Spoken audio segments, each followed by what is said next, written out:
नमस्कार। आज हम भारत के एक ऐसे राज्य के सफर पर चलेंगे जिसका नाम सुनते ही घने जंगलों की तस्वीर जहन में आती है, झारखंड। लेकिन ये कहानी सिर्फ जंगलों की नहीं है। ये कहानी है यहाँ के लोगों के जबरदस्त संघर्ष की, अपनी एक अलग पहचान बनाने की और एक पूरे राज्य को जन्म देने की। तो जैसा कि नाम से ही साफ है, झारखंड का मतलब है जंगलों की धरती। इन 24 जिलों में फैला ये प्रदेश सिर्फ कुदरती दौलत से ही नहीं, बल्कि एक ऐसे इतिहास से भी भरा पड़ा है जिसे सच कहें तो अक्सर नजरअंदाज कर दिया जाता है। तो चलिए, झारखंड की कहानी को बिल्कुल शुरू से समझते हैं।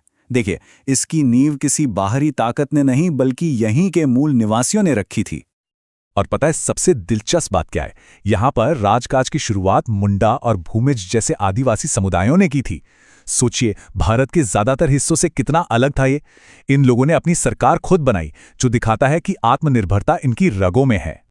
ये कोई नया नवेला इलाका नहीं है। अरे, मौर्य साम्राज्य के ज़माने से ही यहाँ राज्यों की एक लंबी परंपरा रही है, जिसमें रीसा मुंडा का मुंडा साम्राज्य और फिर फणिमुकुट राय का नागवंशी राजवंश, ये सब यहीं की देन है। चलिए, अब कहानी के उस हिस्से पर आते हैं जो झारखंड की पहचान का असली केंद्र है। बाहरी ताकतों के खिलाफ सदियों तक चला संघर्ष। तो यहाँ एक सवाल उठता है, जब मुगल आए और फिर अंग्रेज, तो यहाँ के लोगों ने क्या किया? क्या वो चुपचाप सब मान गए? जी नहीं, बिल्कुल नहीं। यह तो विद्रोह की एक लंबी, कह सकते हैं कि एक पूरी विरासत है। पहाड़िया विद्रोह से लेकर तिलका मांझी का आंदोलन, फिर कोल विद्रोह, सिद्धू कान्हू का मशहूर संथाल विद्रोह और आखिर में बिरसा मुंडा का महान उलगुलान। मतलब अपनी जमीन और अपनी पहचान के लिए ये लोग लगातार लड़ते रहे। ये तस्वीरें उसी दौर की गवाह हैं। एक तरफ संथाल विद्रोह की वो आग है, तो दूसरी तरफ बिरसा मुंडा की गिरफ्तारी। भले ही इन विद्रोहों को उस वक्त दबा दिया गया, लेकिन इन्हीं लड़ाइयों ने झारखंड की एक मजबूत, एक सामूहिक पहचान गढ़ी। और जानते हैं, यही बगावत की आग आगे चलकर एक राजनीतिक आंदोलन में बदल गई।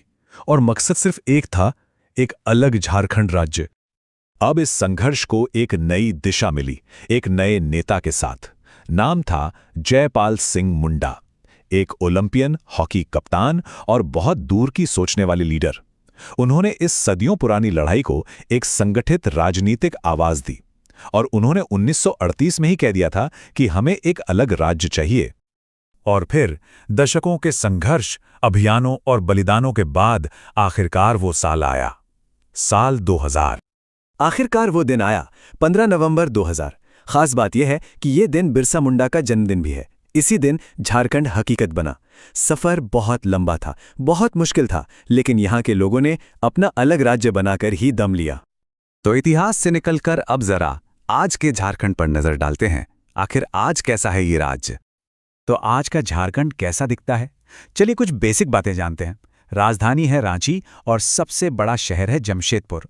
अगर हम 2011 के आंकड़ों को देखें तो यहाँ की आबादी करीब करीब 3.25 करोड़ थी। अब जरा नंबर्स पर नजर डालते हैं। यहाँ की इकॉनमी यानी जीडीपी लगभग 48 अरब डॉलर की है, जो बताता है कि यहाँ कितना पोटेंशियल है। वहीं लिटरेसी रेट 67.6% और सेक्स रेशियो 948 का है। ये आंकड़े दिखाते हैं कि हाँ, तरक्की तो हुई है, लेकिन अभी भी कई सामाजिक चुनौतियां हैं जिनका सामना करना बाकी है। तो सवाल ये है कि इस राज्य की इकॉनमी चलती कैसे है? इसकी दो बड़ी धड़कनें हैं। एक है धनबाद, जिसे भारत की कोयला राजधानी भी कहते हैं, और दूसरा है जमशेदपुर, जिसे हम सब स्टील सिटी के नाम से जानते हैं, टाटा स्टील की वजह से। सच कहें तो ये दोनों शहर ही झारखंड के इंडस्ट्रियल पावर हाउस हैं। लेकिन रुकिए, झारखंड सिर्फ इंडस्ट्री और खदानों के बारे में ही नहीं है। ये एक ऐसी जमीन भी है जिसने देश को कुछ सबसे बड़े, सबसे नायाब टैलेंट दिए हैं। एक नाम जो शायद हर किसी की जुबान पर है, महेंद्र सिंह धोनी। रांची के एक लड़के का भारतीय क्रिकेट का कैप्टन कूल बनने तक का सफर लाखों करोड़ों के लिए एक मिसाल है। और सिर्फ क्रिकेट ही नहीं, तीरंदाजी में देखिए, दीपिका कुमारी, एक वर्ल्ड क्लास आर्चर, एक ओलंपियन। उनकी कामयाबी सीधे सीधे राज्य की उस आदिवासी विरासत से जुड़ती है, जहां तीरंदाजी सिर्फ खेल नहीं बल्कि संस्कृति का हिस्सा है। तो ये थी कहानी झारखंड की, एक ऐसी जमीन जो संघर्ष की आग में तपी है, जो कुदरती दौलत से मालामाल है और जिसकी संस्कृति में एक अलग ही जान है। पर सवाल वही है कि इस कहानी का अगला चैप्टर क्या होगा, झारखंड का भविष्य उसे किस मोड़ पर ले जाएगा।